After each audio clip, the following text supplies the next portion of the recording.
Mes chers amis hobbyistes, bien le bonjour. Bon, déjà, je vous dois quelques excuses, puisque effectivement, quand je parle de gagner un concours, on ne peut pas parler de Golden Demon, ni même d'un concours national où je n'ai clairement pas le niveau pour gagner ce genre de concours. Aussi, je vous prie de m'excuser pour le titre un petit peu putaclic. Le concours en question était un concours organisé par le Warhammer Forum, le forum Warhammer, ou plus communément connu sous le nom de Warfo, dont je vous ai déjà parlé dans le cadre du projet Choix des armes. Si vous ne connaissez pas encore ce forum et que vous êtes féru de Wargame et de Warhammer en général, je vous recommande vraiment d'y aller, il y a vraiment des peintres de grand talent sur ce forum et vous allez en prendre plein les yeux. Le forum Warhammer a donc proposé récemment un concours basé sur la pop culture. Quand je dis récemment, c'est il y a quelques semaines / mois, puisqu'il me semble que c'était fin octobre, donc on est fin décembre, ça remonte quasiment à 2 mois, mais j'ai pas eu le temps de tourner la vidéo avant. Là aussi, désolé. Ce concours était donc sur le thème de la pop culture.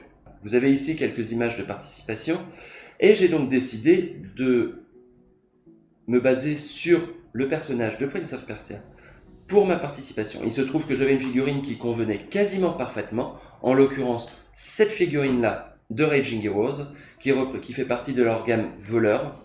Il y a plein d'autres figurines qui sont magnifiques chez cette marque. J'ai donc décidé de partir sur le thème Prince of Persia, et je me suis basé sur ces deux illustrations ici pour construire mon schéma de couleurs. Le but était vraiment d'insister sur l'éclairage de la figurine, et je vais vous en reparler pendant la peinture. A tout de suite. Le noir est pour moi une des couleurs les plus difficiles à éclaircir. En effet, un éclaircissement vers le gris va rapidement donner une teinte globale grise à la couleur plutôt qu'une teinte noire qu'on veut voir apparaître. Pour ma part, j'ai plutôt tendance à utiliser des éclaircissements progressifs vers des couleurs légèrement différentes, ici un violet assez sombre, pour éclaircir mon noir.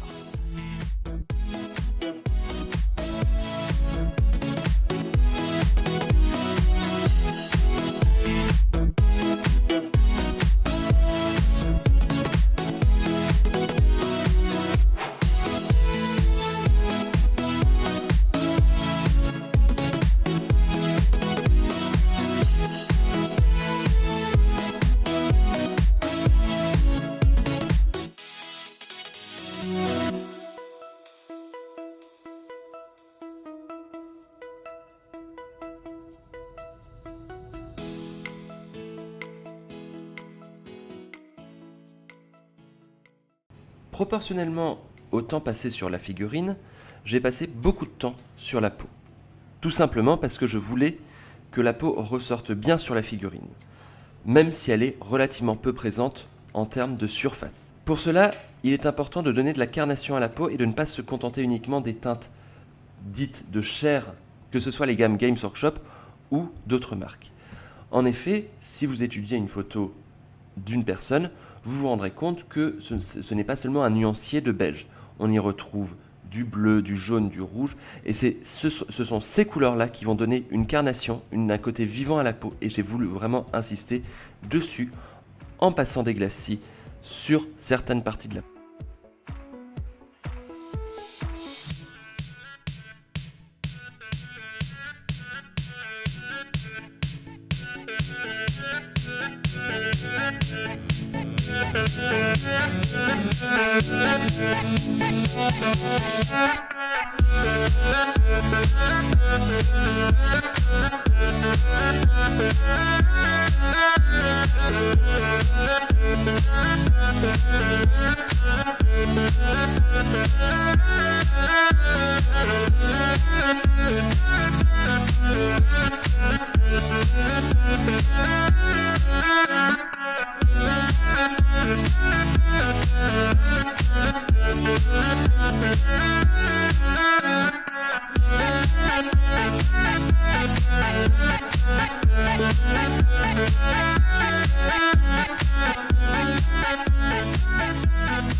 Le rouge est une couleur que j'aime beaucoup travailler.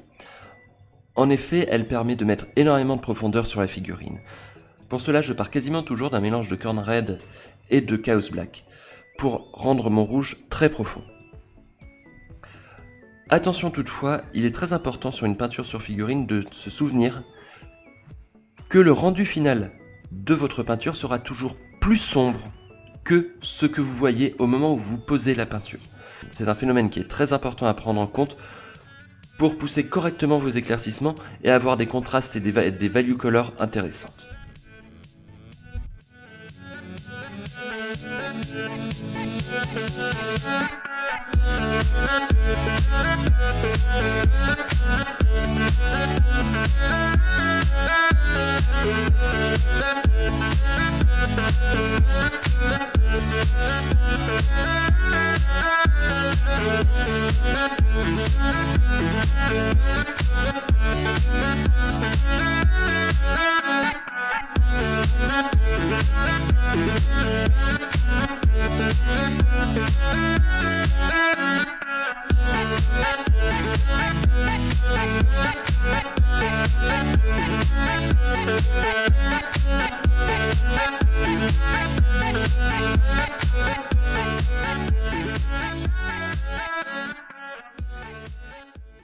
Le brossage à sec est une méthode qui consiste à enlever un maximum d'humidité du pinceau pour ne laisser que des pigments.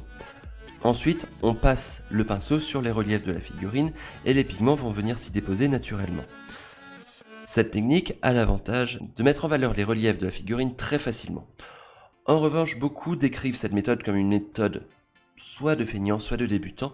Je ne suis pas d'accord, je trouve que cette méthode est au contraire sous-estimée et que bien utilisée, elle peut vraiment mettre en relief certains aspects de la figurine.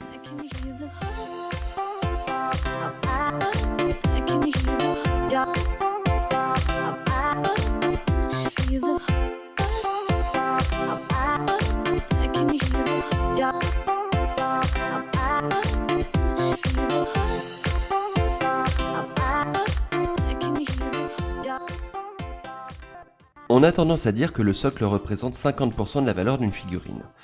Et je suis assez d'accord. Une figurine, aussi bien peinte qu'elle soit, ne pourra jamais être mise en valeur sur un socle moche ou trop basique. Le socle va participer au dynamisme global et à la construction modélistique de la figurine et sera donc essentiel à la lisibilité et la compréhension de celle-ci. Pour ce socle, j'ai commencé par créer un monticule à partir d'argile de modélisme que j'ai ensuite peint avec une succession de brossages à sec de plus en plus clairs, puis différents jus pour teinter la pierre. Une fois les derniers détails réglés, comme quelques touffes d'herbes statiques et le socle peint en noir, il est maintenant temps de vous révéler le résultat final.